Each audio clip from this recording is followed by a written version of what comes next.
Agenda de objetivos, lección 3. La experiencia de testificar de Jesucristo. Dios te ama y tiene un plan para tu vida. Él es celoso de mí. Su amor es tan fuerte como un huracán, y yo me doblo bajo el peso de su viento y gracia. Dios te ama, y te ama con un amor del cual no sabes nada al respecto, porque no hay amor humano comparable al amor divino. Dios te ama, Él quiere perdonarte, Dios quiere una relación contigo. No importa cuánto te quieras alejar de Dios, Él te ama, Él te ama, Él te ama. Tiene sus ojos sobre ti, te ve. Dios nos creó a su imagen y semejanza, y tú como persona eres importante para Dios.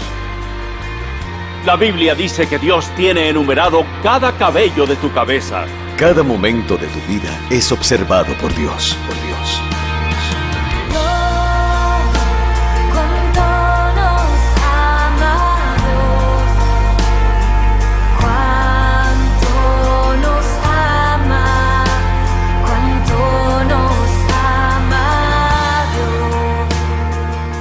Dios está escuchando y Dios te ama.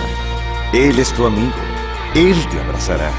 Él te entiende, te contesta y comprende tus problemas.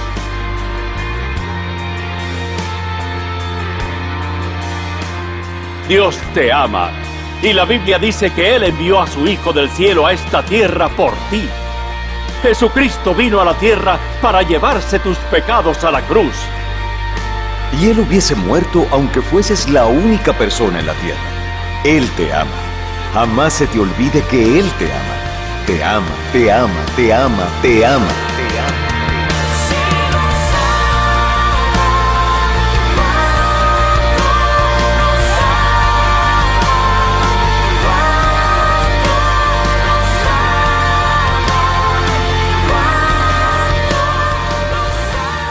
Cuando Jesucristo fue clavado en la cruz, lo hizo por ti. Tanto así nos ama. La Biblia dice, te amaré con un amor infinito por siempre, por siempre, por siempre y por siempre y para siempre. Dios te ama y Dios tiene un plan para tu vida.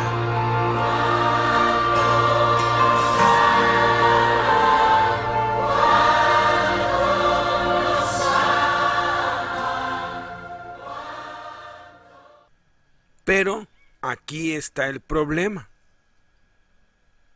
Somos pecadores y estamos separados de Dios. ¿Quién soy yo? ¿Cuál es el propósito de mi vida? De mi vida en este planeta. Muchos pasan por la vida, insatisfechos, sin un objetivo, buscando. Un lienzo en blanco está esperando para que pintemos un dibujo en nuestro propósito. ¿Qué quiere decir todo esto? Una vez se dijo que había un gran vacío en todos nosotros. Buscamos muchas cosas para llenarnos: amigos, modas, falsedades, fornicación y la fachada de la droga y sus fantasías. Pero sígueme hasta el borde de un abismo donde muy dentro y muy profundamente todos sabemos que falta algo. Desde el momento que Dios trajo al hombre a la existencia y lo hizo con sus propias manos y su propia imagen, su plan era para que el hombre y él fueran uno. El Creador y su creación conviviendo juntos en una bella armonía. Suena perfecto, ¿no es así? Entonces, ¿qué pasó? El pecado. El pecado nos confundió. El pecado abrió este vacío. El pecado nos alejó de nuestros amigos. El pecado nos alejó de Él. Y por muchos siglos, nosotros los seres humanos hemos intentado hacer un puente en esta creciente brecha con filosofías y religiones. A menudo buscamos más soluciones, pero las divisiones se hicieron muchas y se instalaron tanto en nosotros que Dios nos sacudió y pareciera que la humanidad estuviese condenada. Necesitaba drogas a diario. Inmediatamente al salir de la escuela iba a buscar algo, una droga diferente, solo para probar. Yo comencé a beber desde los 15 años y simplemente nunca paré. Nos emborrachábamos, nos elevábamos con drogas, al día siguiente nos levantábamos y lo volvíamos a hacer. Yo solo pensé que conducir mi auto y tomar la autopista iba a ser la mejor forma de resolver mis problemas. Usaba diferentes cosas, como hojillas, para penetrar más, y luego me rascaba la piel una y otra vez.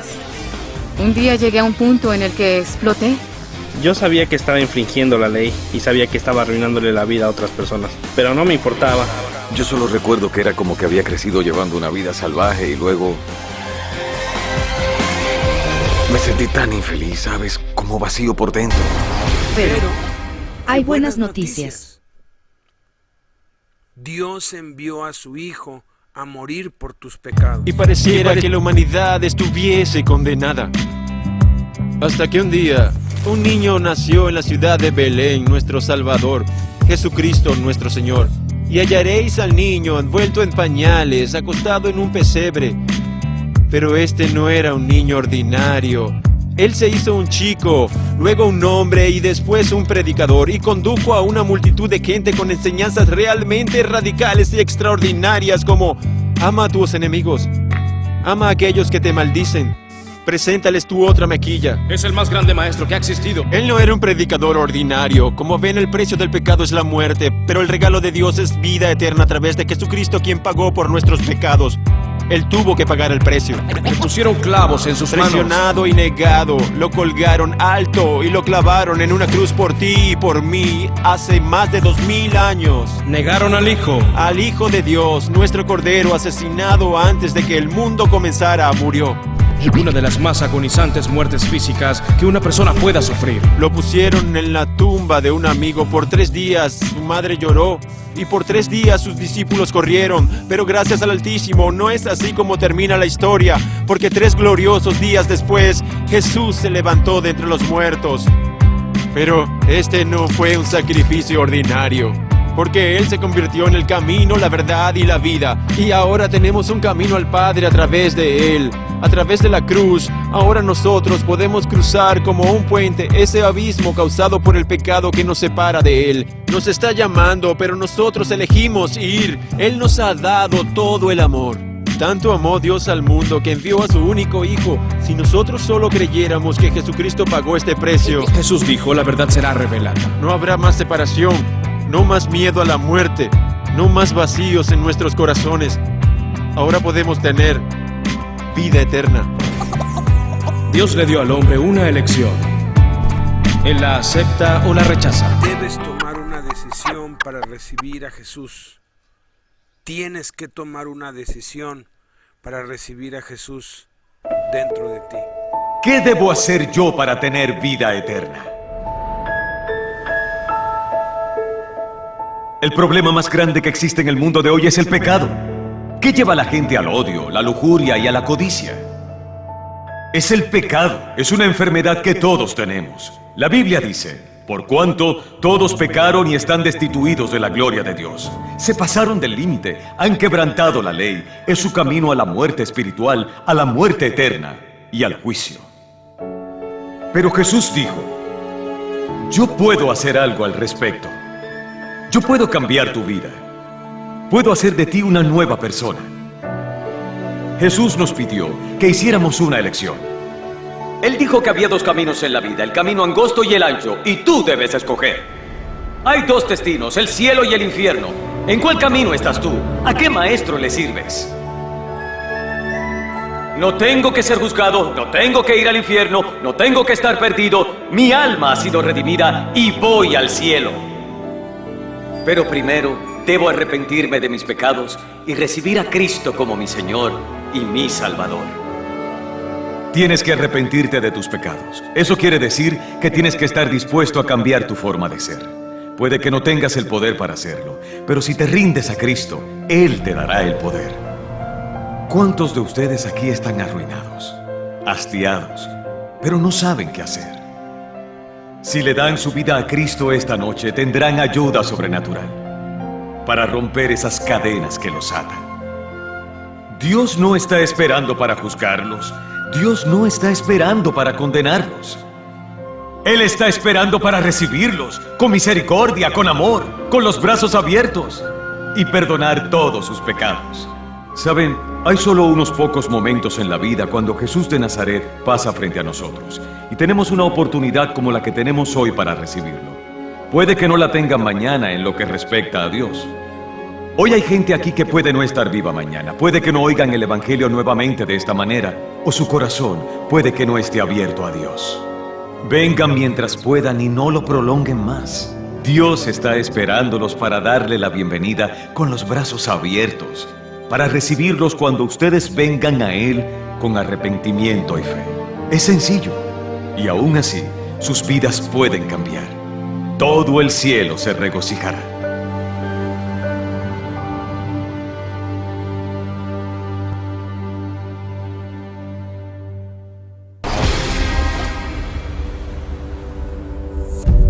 Al ver a mi mamá orando, cuando vi eso, oye, ella realmente quiere que cambie.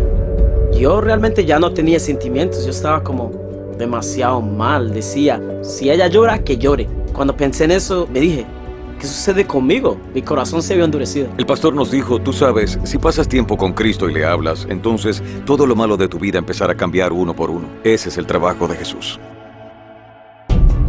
Yo me dije a mí misma, ¿sabes? Estoy cansada de esta situación y estoy cansada de sentirme horrible. Estoy cansada de estar cansada de mí misma. No me quería a mí misma, así que no quería que me quisieran los demás. Y yo solo pensé, Señor, si hay alguna ayuda. En uno de mis diarios, yo vi que había 2 páginas que habían sido goteadas con tanta sangre. No sabía por qué lo hacía, pero seguía cortándome más y más. Y esa situación no mejoraba. No me sentía bien conmigo misma. Así que esa noche decidí orar, pero no sabía qué decir. Así que dije, Dios, yo no sé quién eres tú y realmente no sé cómo encontrarte. Pero si tú eres Dios y tú estás allí, quizás tú puedas encontrarme a mí. Y yo le dije, Jesús, si eres realmente como ese tipo me dijo, entonces sácame de las drogas. Y le dije, muéstrame cómo. Fue algo que para mí realmente sucedió. Cuando yo sinceramente le di mi corazón al Señor, yo pude ser real, sincera con Él acerca del dolor que sentía. Cuando supe que Jesús era Dios y supe que Él era el camino, la verdad y la vida, entonces decidí servirle.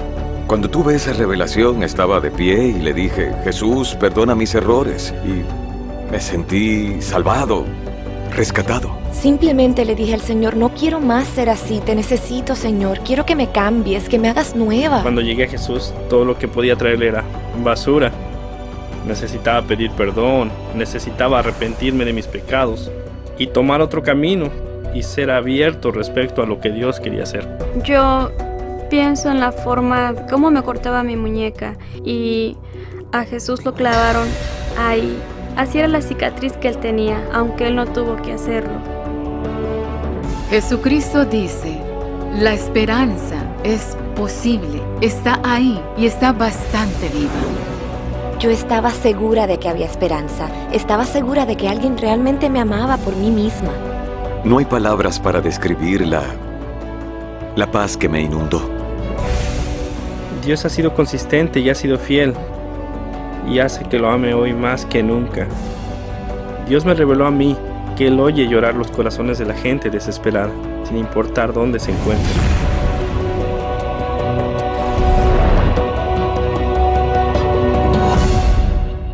¿Y tú qué decisión has tomado? La necesidad de testificar. Marcos 16:15, Jesús nos dice: les dijo, vayan por todo el mundo y anuncien las buenas nuevas a toda criatura. En Hechos 1:8, Jesús profetiza, Jesús promete: pero recibirán poder cuando el Espíritu Santo descienda sobre ustedes. Y serán mis testigos, y le hablarán a la gente acerca de mí en todas partes, en Jerusalén, por toda Judea, en Samaria y hasta los lugares más lejanos de la tierra. Jesucristo nos manda ir y predicar su mensaje a todo el mundo. Jesucristo nos promete que seremos testigos suyos. Al recibir el Espíritu Santo, recibimos poder. Y ese poder lo recibimos para testificar de Jesús. Y debemos comenzar a hablar de Jesús, a testificar de Jesús desde donde estamos hasta lo último de la tierra. Debemos testificar como lo hizo Jesucristo. El ejemplo de cómo lo hizo, de cómo Él evangelizó de manera personal, se encuentra en Juan 4, del 1 al 26. Veámoslo. Jesús se enteró de que los fariseos sabían que Él estaba haciendo y bautizando más discípulos que Juan, aunque en realidad no era Jesús quien bautizaba, sino sus discípulos.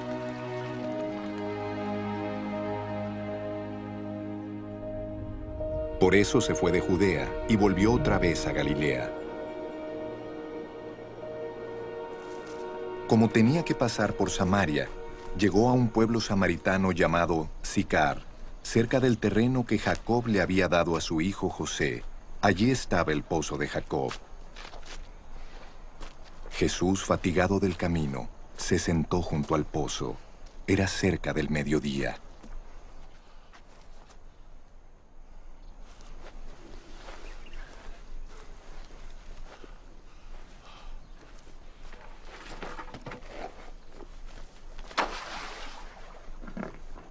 Sus discípulos habían ido al pueblo a comprar comida.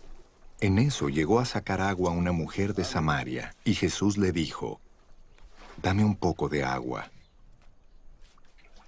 Pero como los judíos no usan nada en común con los samaritanos, la mujer le respondió: «¿Cómo se te ocurre pedirme agua si tú eres judío y yo soy samaritana? Si supieras lo que Dios puede dar y conocieras al que te está pidiendo agua», contestó Jesús, «tú le habrías pedido a Él, y Él te habría dado agua que da vida». «Señor, ni siquiera tienes con qué sacar agua, y el pozo es muy hondo. ¿De dónde pues vas a sacar esa agua que da vida? ¿Acaso eres tú superior a nuestro padre Jacob, que nos dejó este pozo, del cual bebieron él, sus hijos y su ganado?»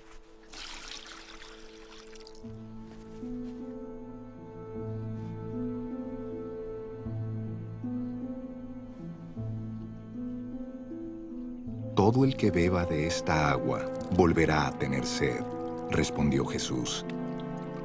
«Pero el que beba del agua que yo le daré no volverá a tener sed jamás, sino que dentro de él esa agua se convertirá en un manantial del que brotará vida eterna».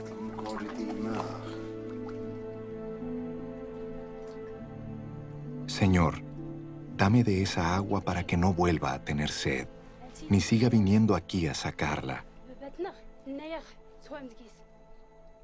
«Ve a llamar a tu esposo y vuelve acá», le dijo Jesús. «No tengo esposo», respondió la mujer. «Bien has dicho que no tienes esposo. Es cierto que has tenido 5. Y el que ahora tienes no es tu esposo. En esto has dicho la verdad». «Señor, me doy cuenta de que tú eres profeta. Nuestros antepasados adoraron en este monte, pero ustedes los judíos dicen que el lugar donde debemos adorar está en Jerusalén. Créeme, mujer, que se acerca la hora en que ni en este monte ni en Jerusalén adorarán ustedes al Padre. Ahora ustedes adoran lo que no conocen. Nosotros adoramos lo que conocemos, porque la salvación proviene de los judíos. Pero se acerca la hora, y ha llegado ya, en que los verdaderos adoradores rendirán culto al Padre en espíritu y en verdad, porque así quiere el Padre que sean los que le adoren. Dios es espíritu, y quienes lo adoran deben hacerlo en espíritu y en verdad». «Sé que viene el Mesías, al que llaman el Cristo», respondió la mujer. «Cuando Él venga nos explicará todas las cosas». «Ese soy yo, el que habla contigo», le dijo Jesús.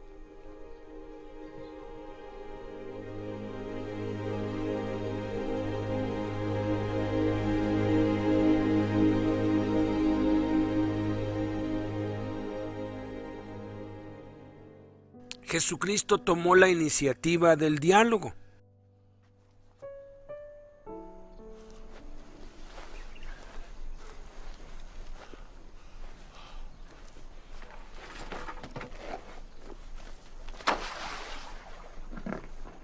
Sus discípulos habían ido al pueblo a comprar comida. En eso llegó a sacar agua una mujer de Samaria, y Jesús le dijo, «Dame un poco de agua». Jesús tomó la iniciativa, era una cuestión cultural. Cuando un viajero pasaba por un pozo, normalmente había varias mujeres con su padre o su marido o alguien presente, un hombre presente, porque los hombres no podían hablar directamente con las mujeres, tenían que hacerlo a través del marido o del papá o del hermano. Y estaban allí porque los viajeros no cargaban con su cubeta, entonces recargaban sus alcanforas o sus recipientes donde transportaban su agua y le pedían a alguna de las mujeres que estaba allí que les diera de beber, que les sacara agua, y a cambio de eso les daban una propina o una remuneración económica. Entonces era algo común que los viajeros le pidieran un favor a las mujeres a cambio de un beneficio que ellas obtendrían. Entonces aquí vemos el ingenio de Jesús, aquí vemos la sabiduría de Jesús, que Él toma la iniciativa del diálogo pidiendo un favor que iba a traer un beneficio a la persona. Después vamos a ver cómo aplicamos esto para poder nosotros evangelizar. La segunda cosa que Jesús hizo es que evadió cosas y preguntas religiosas. Pero como los judíos no usan nada en común con los samaritanos, la mujer le respondió, ¿cómo se te ocurre pedirme agua si tú eres judío y yo soy samaritana? O sea, además de estar hablando con una mujer, que después podemos comprobar que los discípulos se asombraron de que hablaba con una mujer, era samaritana y él era judío, y los judíos y los samaritanos no se hablan entre sí. Entonces ella quiso entrar en contienda, ella levantó muros, pero cuando ella le hace esta pregunta, Jesús no responde esta pregunta. En vez de eso, Jesús le ofrece el agua viva. Esto nos muestra que cuando la gente quiera discutir o quiera cambiar el tema, nosotros nos ciñamos al mensaje del Evangelio. Luego la mujer le hace otra pregunta. ¿Acaso eres tú superior a nuestro padre Jacob, que nos dejó este pozo, del cual bebieron él, sus hijos y su ganado?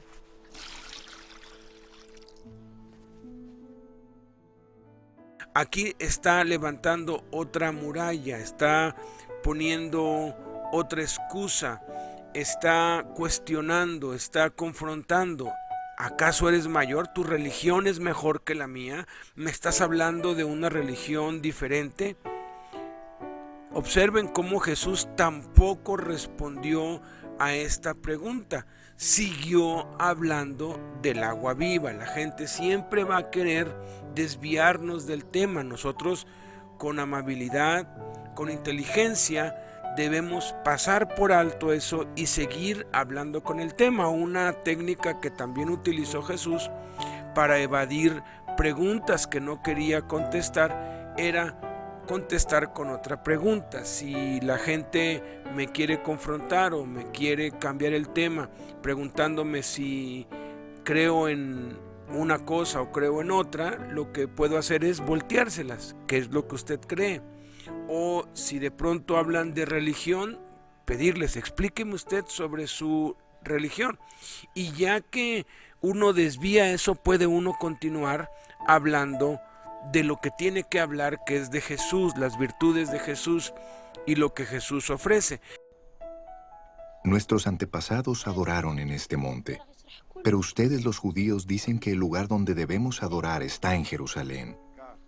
En este caso la mujer sí estaba haciendo un comentario, estaba tocando un asunto que tenía que ver con el tema que le estaba hablando Jesús. En este caso Jesús sí contestó, pues el comentario estaba relacionado con lo que Jesús le estaba compartiendo. Jesús también se concentró en ofrecer bendición. Tenemos que ofrecer a la gente no lo que nosotros podemos darles, sino lo que Dios puede darles. Si supieras lo que Dios puede dar y conocieras al que te está pidiendo agua, contestó Jesús, tú le habrías pedido a él, y él te habría dado agua que da vida. Señor, ni siquiera tienes con qué sacar agua, y el pozo es muy hondo. ¿De dónde pues vas a sacar esa agua que da vida?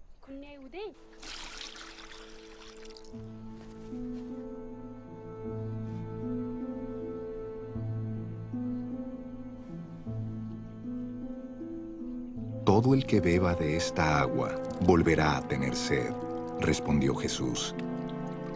Pero el que beba del agua que yo le daré no volverá a tener sed jamás,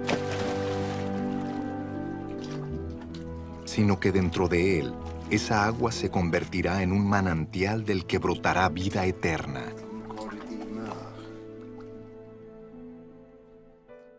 Tenemos que decirle a la gente, yo conozco a alguien que te puede sanar, yo conozco a alguien que puede restaurar tu familia, tu matrimonio, yo conozco a alguien que puede restaurar y levantar a tus hijos, yo conozco a alguien que te puede bendecir económicamente, yo conozco a alguien que hace milagros, y ese alguien es Jesús.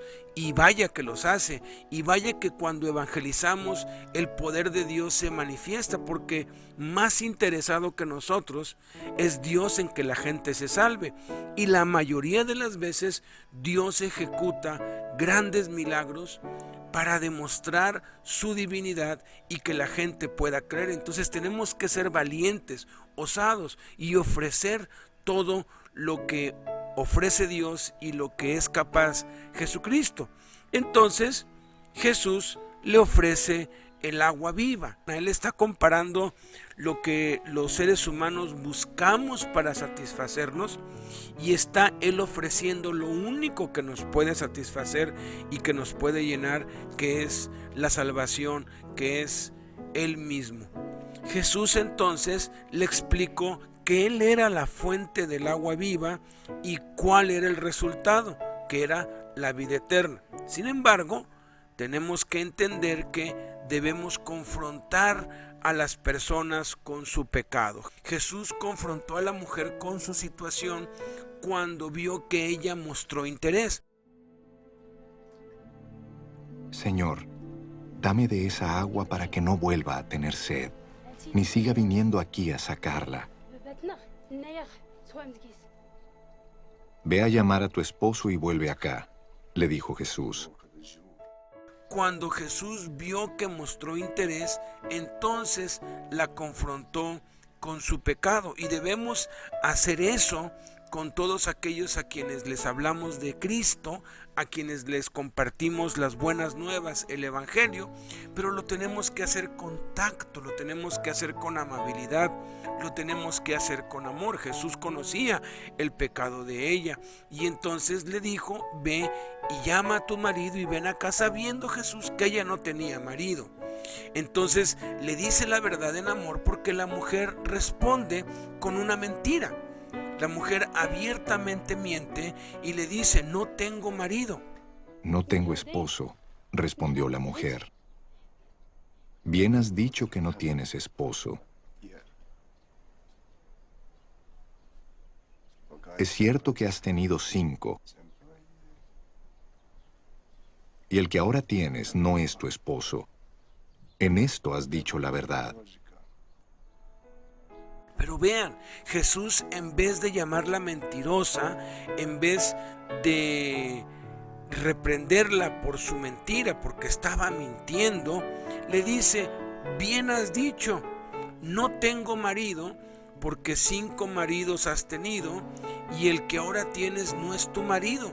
Esto has dicho con verdad. O sea, había allí una verdad a medias, una mentira disfrazada. La mujer estaba básicamente diciendo: estoy disponible, no tengo marido, estoy sola. Pero no estaba sola, vivía en fornicación con otro hombre. Entonces Jesús busca lo poquito de verdad que había en sus palabras y la felicita. Bien has dicho. Cuando nosotros felicitamos a la gente por, aunque sea un poquito de verdad, eso hace que cuando revelamos la verdad y les confrontamos con su pecado, sea de la manera amable como el Espíritu Santo lo hace. La verdad duele, pero duele menos, o es posible, si lo hacemos como Jesús, que la gente ceda, que la gente se dé cuenta de que sí tiene que arrepentirse, en lugar de sentirse acosada o acusada. Entonces, a veces la gente nos habla de su idolatría, de sus dioses, de su religión, y lo que podemos hacer aquí es lo que hizo Jesús. Qué bueno que crees, qué bueno que tienes fe, qué bueno que practicas una religión, qué bueno que adoras eso. Y entonces decirle la verdad.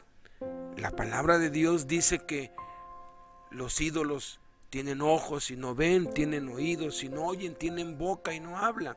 Que todas las religiones son falsas porque hay un solo camino, que es Jesús. Pero qué bueno que tienes una creencia. Estamos utilizando la técnica de Jesús, le estamos diciendo la verdad dolorosa.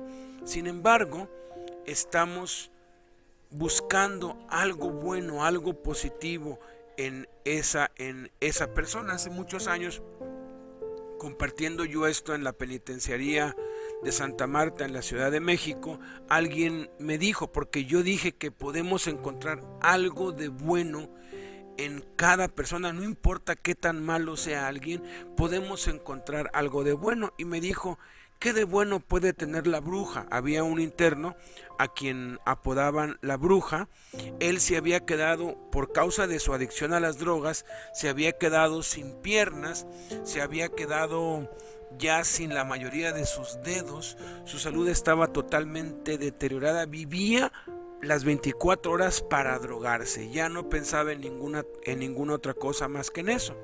Yo no lo conocía porque siempre estaba adentro del dormitorio 4, que le llamaban el castillo de los monstruos, porque ahí estaban los que más años llevaban y los peores de los peores, y él todo el tiempo andaba con eso. Y le dije: bueno, tiene algo de bueno, porque si así de consagrados y dedicados fuésemos nosotros a Cristo como lo es Él a la droga, ya habríamos alcanzado el mundo entero para Cristo. Y todos se rieron. Pasaron unos meses y entonces conocí a la bruja, y lo primero que hizo fue maldecirme, decirme que él era hijo del diablo, que él estaba con Satanás, que no quería nada con Dios ni con los cristianos. Y yo oré y me mostró Dios que le tenía que dar 20 pesos. Y 20 pesos para un drogadicto y dentro de la cárcel es muchísimo dinero. Pero obedecí el impulso del Espíritu Santo y fui y le di los 20 pesos. Y cuando él vio los 20 pesos en su mano, me dijo: pero voy a usarlo para drogarme. Y le dije: sí, lo sé. ¿No te importa que sea hijo del diablo? Le dije: no, aun cuando seas hijo del diablo, Jesucristo te ama y te ama profundamente. Y me empezó a maldecir y a decir: no me digas nada. Y ya me fui yo hacia donde iba. Yo estaba yendo a otro módulo de máxima seguridad. A partir de ahí, cada semana que yo iba, él me seguía maldiciendo y seguía vociferando contra Dios y contra los cristianos. Pero cada vez que yo iba le daba 10 o 20 pesos, o cuando yo llevaba pan, le dejaba pan. Hasta que un día, después de unos 2 o 3 meses, él, cuando me recibió el pan, me dijo: ¿por qué haces esto? Si yo te estoy hablando mal, si yo te estoy insultando. Y le dije: porque Cristo te ama. Y tienes que saber que no importa lo que seas ni lo que hagas, Jesucristo te ama. Entonces me dijo: ¿cuándo podemos hablar? ¿Cuándo tienes tiempo para que hablemos? Le dije: ahorita. y me empezó a contar la miseria de su vida y cómo él ya lo único que quería era morirse, pero que pues él pensaba que ya no había perdón. Y para hacer el cuento largo corto, le compartí el evangelio, le dije la verdad en amor, que él tenía que dejar las drogas. Recibió a Cristo. Cada 8 días que yo iba, le seguía yo pues dejando pan, y empezó a asistir a la iglesia adentro, empezó a recibir la palabra de algunos hermanos con quienes les encomendé, y dejó la droga. Todavía fumaba marihuana, me dijo, ya dejé la piedra y dejé esto, pero la marihuana, le dije, sigue, que Cristo va a hacer la obra en ti. Dejó la marihuana, después ya nada más fumaba, hasta que de pronto un día me dijo, ahora sí me quiero entregar de verdad a Cristo. Ya había pasado cerca de 1 año para todo esto, y le dije, pero tienes que bautizarte, era algo que yo estaba insistiéndolo, y me dijo, está bien. Y ya planeamos bautizarlo, y sucedió un milagro, porque su madre tenía 5 años que no lo iba a ver, y el día precisamente que se bautizó, su mamá lo fue a visitar. Él andaba en una silla de ruedas. Nosotros tuvimos que cargarlo para meterlo dentro del tambo y poder bautizarlo.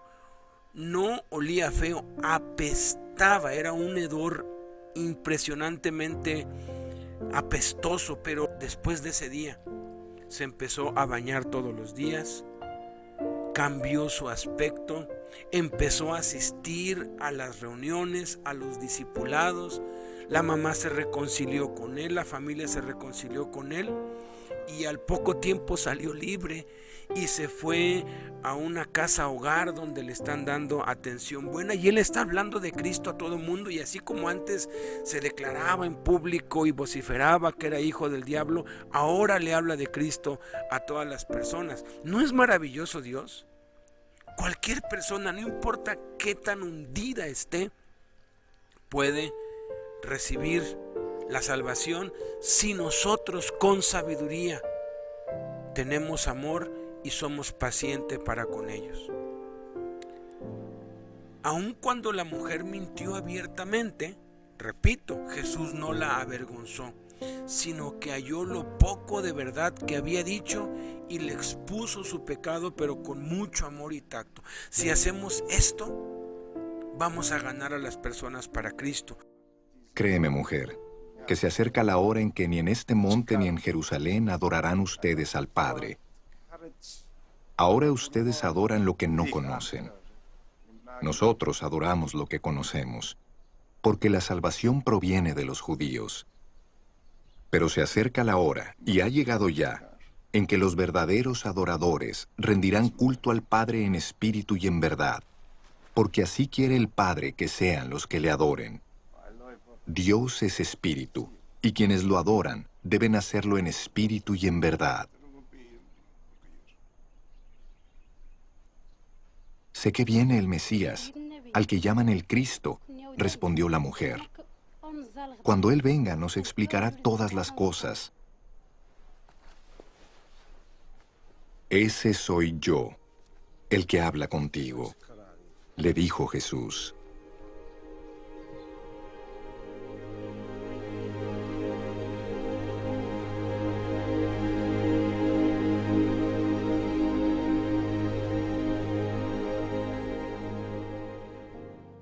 Jesucristo viviendo su vida en nosotros.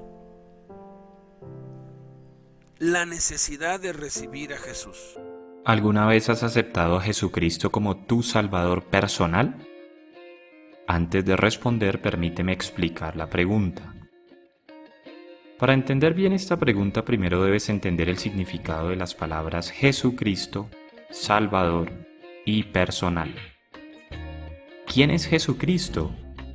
Mucha gente reconocerá a Jesucristo como un buen hombre, un gran maestro o incluso un profeta de Dios. Estas cosas son definitivamente ciertas de Jesús, pero ellas en realidad no definen quién es Él. La Biblia nos dice que Jesús es Dios en carne, que Él llegó a ser un ser humano Juan 1.1, Juan 1.14.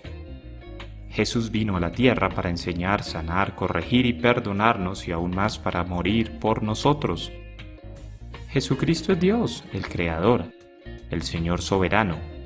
¿Crees en este Jesús? Pero, ¿qué es un Salvador y por qué necesitamos un Salvador? La Biblia nos dice que todos hemos pecado, hemos cometido actos malvados, Romanos 3, versículos 10 al 18. Como resultado de nuestro pecado somos merecedores de la ira y el juicio de Dios. El único castigo justo por pecados cometidos contra un Dios infinito y eterno es un castigo infinito. Romanos 6, 23, Apocalipsis 20, versículos 11 al 15. Esa es la razón por la cual necesitamos un Salvador. Jesucristo vino a la tierra y murió en nuestro lugar. La muerte de Jesús fue un pago infinito por nuestros pecados, 2 Corintios 5:21. Jesús murió para pagar el castigo por nuestros pecados, Romanos 5:8. Jesús pagó el precio para que nosotros no lo tuviésemos que hacer. La resurrección de Jesús de entre los muertos probó que su muerte fue suficiente para pagar el castigo por nuestros pecados. Esa es la razón por la cual Jesús es el único Salvador.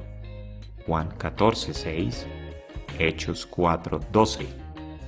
¿Confiarías en Jesús como tu Salvador? ¿Es Jesús realmente tu Salvador personal?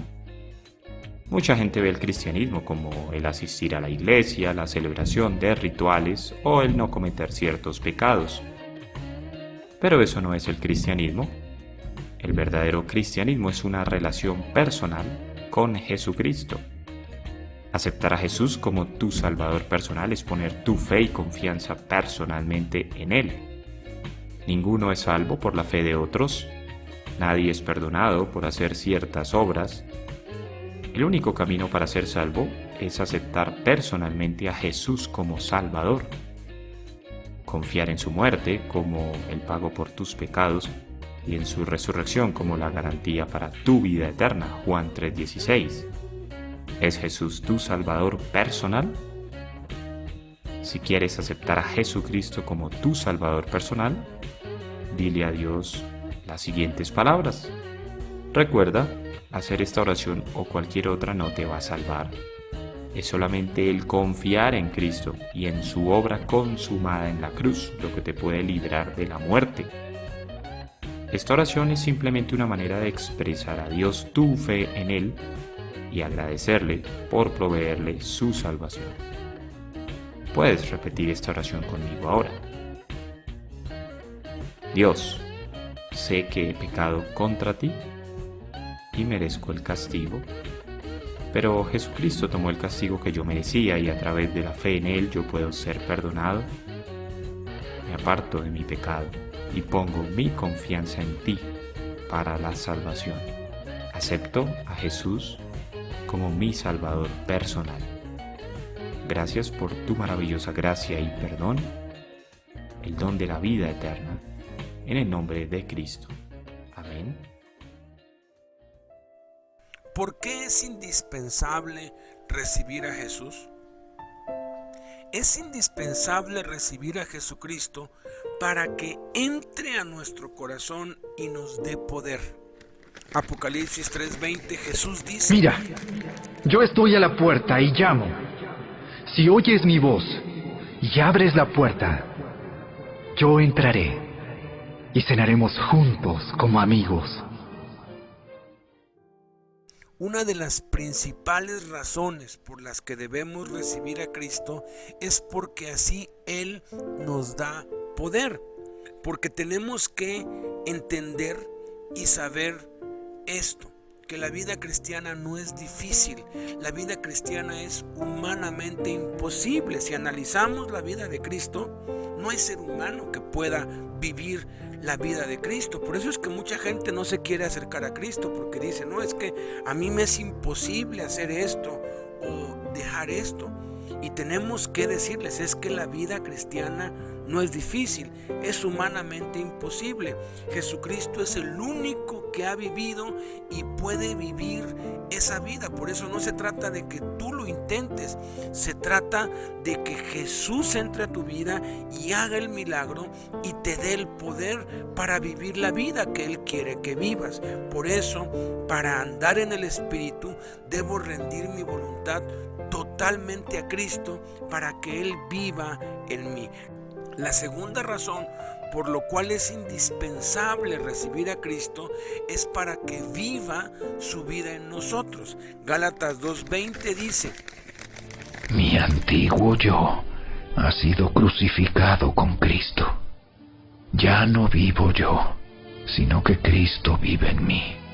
Así que vivo en este cuerpo terrenal, confiando en el Hijo de Dios, quien me amó y se entregó a sí mismo por mí. La vida cristiana no es lo que nosotros hagamos por Cristo, sino lo que Cristo hace en nuestra vida y a través de ella. Y tercera razón, es indispensable recibir a Cristo para que podamos dar fruto. Gálatas 5:22 al 23 dice: En cambio, la clase de fruto que el Espíritu Santo produce en nuestra vida es amor, alegría, paz, paciencia, gentileza, bondad, fidelidad, humildad y control propio. No existen leyes contra esas cosas. El hecho de que Jesucristo vive en nosotros es lo que hace que se manifieste en nosotros el fruto. Nosotros no podemos producir el fruto. La vida controlada por Cristo. El círculo representa nuestro corazón, desde donde se controla toda nuestra vida. La cruz representa a Cristo en el trono de la vida. La E representa el ego, el yo destronado. Y los intereses de nuestra vida están bajo el control de Dios, lo que resulta en armonía con el plan de Dios: paz, gozo, poder y propósito. Y entonces tenemos una vida en abundancia, tenemos una vida controlada por Cristo, que es lo que Dios quiere de cada uno de nosotros. Sin embargo, la vida puede estar controlada por nosotros y el ego estar ocupando el trono de nuestro corazón. Cristo destronado y los intereses de nuestra vida controlados por el ego, lo cual siempre resulta en preocupación, temor, pecado y fracaso. ¿Cuál círculo representa su vida?